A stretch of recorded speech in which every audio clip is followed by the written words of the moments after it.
In this video, I want to show you how to open the attributes table of any layer in Global Mapper. This is in response to one of our audience who said that he can locate attributes of his layer in Global Mapper. Global Mapper interface is a little bit different from other GIS software like ArcGIS or QGIS. However, it's still similar approach. To open the attributes table of your layer, let me demonstrate it for you to see. So I will bring in a particular layer now to show you. I will click on open data file. Let me use this very shape file to demonstrate it. I will click on open. So here I have my polygon here.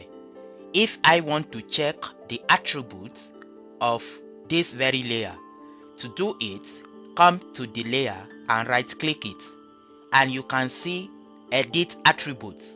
So once you click on edit attribute, it will open the attributes table of this layer. Unlike other GIS software like ArcGIS and QGIS, where you will see directly open attribute table, in Global Mapper what you see is edit attributes. So if I click on it, you can see it has opened the attribute editor. So here you can see the attributes table of your layer, and if you want to edit it, you can edit it from this attribute editor. So in summary, this is how to open the attributes table of your layer in Global Mapper. Thank you for watching.